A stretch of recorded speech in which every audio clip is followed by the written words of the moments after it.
திருவண்ணாமலை கிரிவலம் செல்லும் முறையாக வலம் வருவதற்கான வழிமுறைகள் இதோ. திருவண்ணாமலை கிரிவலம் வந்தால் உள்ள பலன்கள்.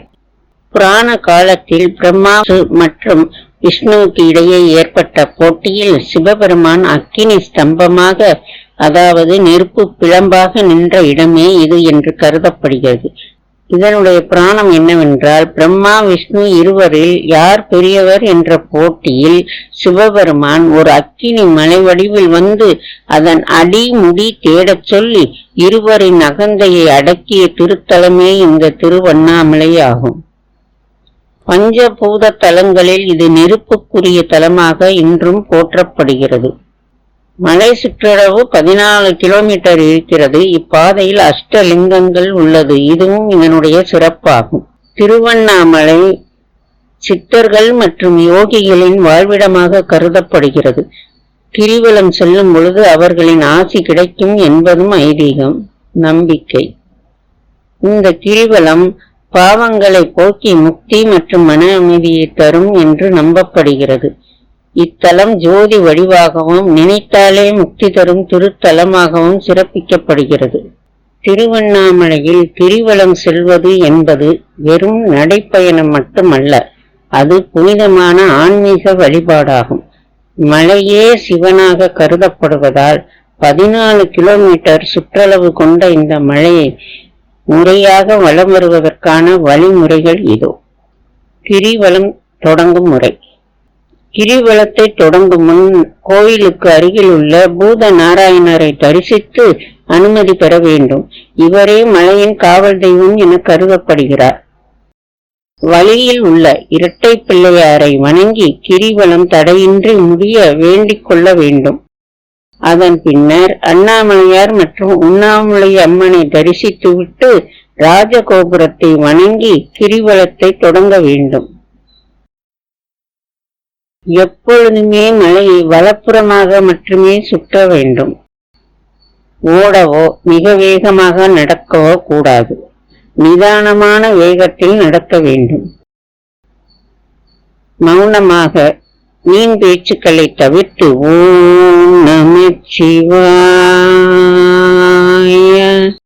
ஓம் நமச்சிவாய அல்லது அருணாச்சலயா சிவ, அருணாச்சலயா சிவ என்ற மந்திரங்களை உச்சரித்தவாறே செல்ல வேண்டும். முடிந்தவரை வெறும் காலால் நடப்பது சிறப்பானது. முடியாதவர்கள் மென்மையான காலணிகளை பயன்படுத்தலாம்.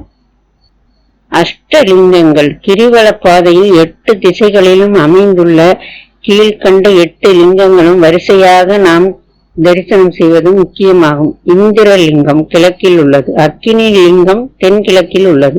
யமலிங்கம் தெற்கில், இறுதிலிங்கம் தென்மேற்கில் உள்ளது. வருணலிங்கம் மேற்கில் உள்ளது. வாயுலிங்கம் வடமேற்கு, குபேரலிங்கம் வடக்கு, ஈசான்ய லிங்கம் வடகிழக்கு ஆகிய லிங்கங்களையும் தரிசித்து வர வேண்டும். பௌர்ணமி நாட்கள் கிரிவலத்திற்கு மிக உகந்தவையாக கருதப்படுகிறது. வெயிலை தவிர்க்க அதிகாலை அல்லது இரவு நேரங்களில் செல்வது நல்லது. 14 கிலோமீட்டர் கிரிவல பாதையை. திருவண்ணாமலை கிரிவலம் வந்தால் உள்ள பலன்கள். திருவண்ணாமலை கிரிவலம் மன அமைதி, பாவங்கள் நீங்குதல், சித்தர்களின் அருள் மற்றும் உடல் ஆரோக்கியத்தை மேம்படுத்தும் ஒரு புனித யாத்திரையாகும். அக்கினி தலமான இங்கு பௌர்ணமி என்று கிரிவலம் செல்வது கர்ம வினைகளை போக்கி நினைத்த காரியங்களில் வெற்றியை தந்து முக்தி வழங்கும் என நம்பப்படுகிறது. 14 கிலோமீட்டர் தூரமுள்ள இம்மலையை சுற்றி வருவதால் அண்ணாமலையாரின் அருளை பெறலாம். பௌர்ணமி நாளில் கிரிவலம் செல்வது அதீத புண்ணிய பலன்களை தரும். மன எதிர்மறை எண்ணங்கள் நீங்கி நேர்மறை ஆற்றல் கிடைக்கும். கிரிவலம் செல்வதால் பாவங்கள் குறைந்து தீராத நோய்கள் நீங்கி உடல் ஆரோக்கியம் மேம்படும். மாதப்பிறப்பு, அமாவாசை போன்ற நாட்களில் செல்வது ஞானத்தையும் கல்வி சிறப்பையும் தரும். செவ்வாய்க்கிழமை கிரிவலம் செல்வது கடன் தொல்லை மற்றும் வறுமையை நீக்கி செல்வ செழிப்பை தரும். நினைத்தாலே முக்தி தரும் தலம் என்பதால் மலையை வலம் வருவது பிறவி பெருங்கடலை நீக்க உதவும். ஞாயிற்றுக்கிழமை கிரிவலம் வந்தால் சிவலோக பதவி ஆரோக்கியம் கிடைக்கும். சூரிய அருளால் கர்ம வினை நீங்கும். திங்கட்கிழமை கிரிவலம் வந்தால் இந்திர பதவி கிடைக்கும். மன அமைதி, சந்திரனின் அருள் கிட்டும். செவ்வாய்க்கிழமை கிரிவலம் வந்தால் கடன், வறுமை நீங்குதல், கர்ம வினை அகலுதல். புதன்கிழமை கிரிவலம் வந்தால் கலைகளில் தேர்ச்சி, கல்வி மேன்மையடையும், முக்தி கிடைக்கும். வியாழக்கிழமை கிரிவலம் வந்தால் ஞானம் கிடைக்கும், குருவருள் சேரும், தியான ஆற்றல் பெருகும். வெள்ளிக்கிழமை கிரிவலம் வந்தால் வைகுண்ட பதவி கிடைக்கும், சுகமான வாழ்க்கை கிடைக்கும். சனிக்கிழமை கிரிவலம் வந்தால் நவகிரக தோஷங்கள் நீங்கும், சனி பகவானின் அருள் கிடைக்கும். கிரிவலம் செல்லும் பொழுது அண்ணாமலையாரை மனதில் நினைத்துக் கொண்டு ஓம் அருணாச்சலாய சிவ என்ற மந்திரத்தை உச்சரித்துக் கொண்டே வலப்பக்கமாக வருவது சிறப்பு ஆகும். இதுவே திருவண்ணாமலை கிரிவல பலன்களும் கிரிவலம் வரும் வழிமுறைகளுமே ஆகும். நன்றி, வணக்கம்.